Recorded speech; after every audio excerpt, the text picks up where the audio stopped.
Dans cette capsule, nous allons étudier un appareil qui est tout à fait génial et qui utilise l'interférence pour mesurer de très petits déplacements. En fait, c'est l'interféromètre de Michelson.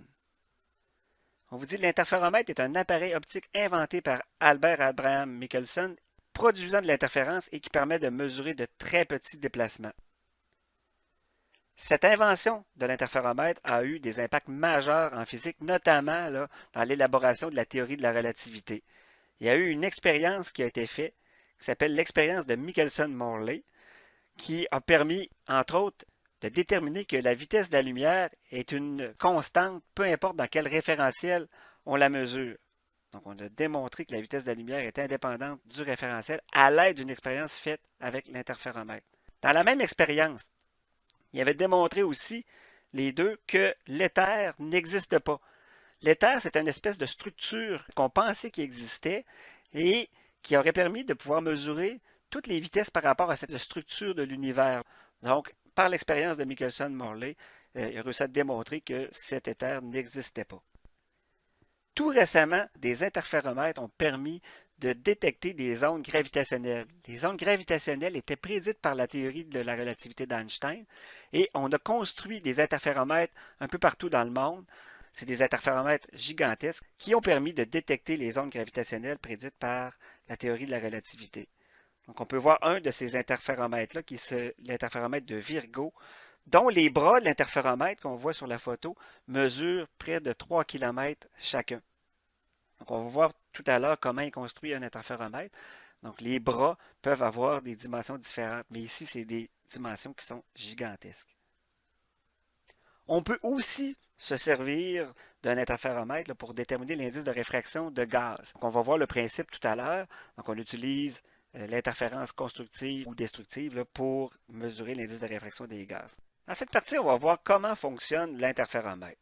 Premièrement, on va utiliser deux miroirs qui sont placés à 90 degrés un de l'autre, comme ça ici, que j'ai appelé miroir 1, miroir 2. Et on va avoir besoin d'un miroir semi-réfléchissant qu'on va venir placer entre les deux. Le miroir semi-réfléchissant va permettre de laisser passer la moitié de la lumière dans une direction et va réfléchir l'autre moitié. Donc à chaque fois que la lumière arrive sur ce miroir-là, il y en a la moitié qui est transmise et la moitié qui va être réfléchie. On va appeler les bras de l'interféromètre la distance entre ce miroir semi-réfléchissant et chacun des miroirs. Donc on a deux bras dans un interféromètre qui sont représentés ici. On va avoir besoin d'une source lumineuse, donc d'une onde qui va arriver sur le miroir semi-réfléchissant en commençant. Cette onde-là va être divisée en deux parties. Une partie va être transmise vers le miroir 1 et l'autre partie va être transmise vers le miroir 2, comme ça ici. Donc cette lumière-là va venir frapper les miroirs et va revenir en direction du miroir semi-réfléchissant. On a aussi un écran où toutes les ondes lumineuses vont revenir à la fin pour venir faire de l'interférence. Et c'est cette interférence-là qui va nous permettre, entre autres, de pouvoir mesurer des déplacements. Vous allez voir le principe après. Donc, comment ça fonctionne? Supposons que mes deux bras de mon interféromètre ont la même distance. Donc, mon miroir 1 et mon miroir 2 sont à égale distance du miroir semi-réfléchissant.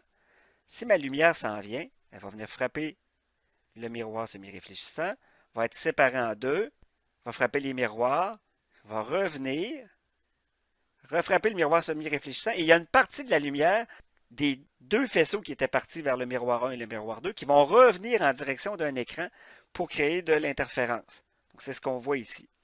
Si les deux bras de mes miroirs avaient la même distance, on va avoir de l'interférence qui va être constructive. Les deux faisceaux vont arriver en phase sur l'écran. Ça va créer un rond lumineux sur mon écran. Donc la lumière va venir comme s'additionner. On vous dit si les bras de l'interféromètre sont égaux, les deux rayons vont parcourir la même distance. Ils seront en phase et on aura une interférence constructive. Maintenant, si on recule un des miroirs, par exemple d'un quart de longueur d'onde, je prends le miroir 1, je l'éloigne d'un quart de longueur d'onde de la lumière que j'utilise. Mais dans mon parcours, en direction du miroir 1, la lumière va parcourir un quart de longueur d'onde de plus en y allant. et un quart de longueur d'onde de plus en revenant. Ce qui va faire au total qu'il va y avoir une différence d'une demi-longueur d'onde entre le parcours vers le miroir 1 versus le parcours vers le miroir 2 de ma lumière. Donc, vous voyez ce qui va arriver.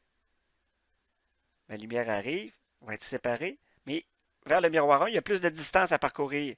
Donc là, ils ne vont plus arriver en même temps sur l'écran. Ils vont être décalés.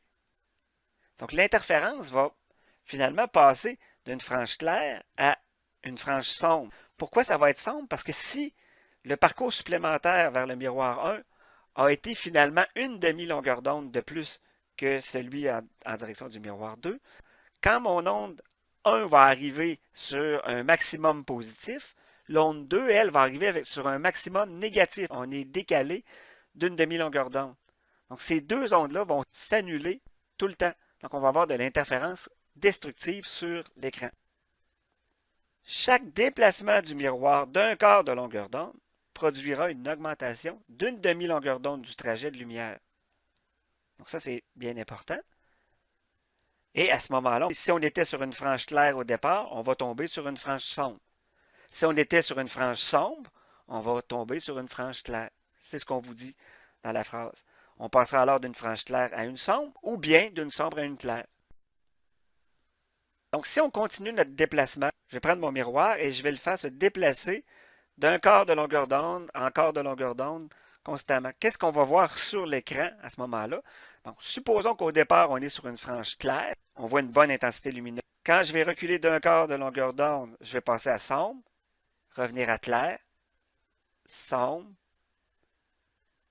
et clair. Donc, on voit que différentes franges vont défiler devant nos yeux. Donc, on va alterner entre des franges claires et des franges sombres. À chaque fois que je vais reculer d'un quart de longueur d'onde, je vais passer, encore une fois, d'une claire à une sombre ou d'une sombre à une claire. Quand je vais reculer mon miroir d'une demi-longueur d'onde, je vais passer d'une frange claire à une autre frange claire. Je reprends mon miroir et quand je vais reculer d'une demi-longueur d'onde, voyez-vous, je pars clair, je reviens à clair, et je reviens à clair. On va dire qu'on a vu passer deux franges. Donc, quand j'ai vu passer deux franges, mon miroir a reculé d'une longueur d'onde. Donc, ça me permet de mesurer de très, très, très petits déplacements de l'ordre du quart de la longueur d'onde. Et, par exemple, si on utilise un laser rouge à 634 nanomètres, donc un quart de cette valeur-là, on est dans le très, très, très petit. On peut aussi se servir de l'interféromètre pour déterminer l'indice de réfraction d'un gaz. Donc, comment on va faire ça? Bien, on va tout simplement venir mettre le gaz dans un réservoir, dans un des bras de l'interféromètre. Donc ça ici, c'est mon gaz, il est contenu dans une distance L. Donc plus je vais mettre de gaz à l'intérieur du récipient, plus son indice de réfraction va devenir grand parce que la densité du gaz va augmenter. Donc, ce qui va arriver, c'est que le parcours fait dans ce bras de l'interféromètre ne sera pas le même que dans l'autre bras. Donc, on pourrait s'imaginer que dans l'autre bras, c'est comme si j'avais un réservoir qui contenait, par exemple, de l'air. Donc, pendant que le rayon va parcourir une distance L dans le gaz, bien, la distance L qui va être parcourue dans l'autre bras de l'interféromètre, bien, ça va être une distance L dans de l'air. Donc, la longueur d'onde de ma lumière ne sera pas la même. Donc, la lumière ne va pas se déplacer à la même vitesse. Donc, ça va créer un décalage entre mes deux ondes qui vont arriver sur mon écran. Et à mesure qu'on va mettre du gaz dans le récipient, on va voir passer des franges à cause de ce changement de vitesse-là. Donc, ici, je vais avoir un indice N1 de l'autre côté, va être généralement de l'air pour faire notre comparaison. Il ne faut pas oublier que la distance parcourue dans les milieux, ça va être 2L parce qu'il y a un aller-retour. La lumière passe une première fois en allant, par exemple, vers le miroir et en revenant, va repasser une deuxième fois. Donc, on va reprendre l'équation générale du déphasage qu'on avait déjà vue.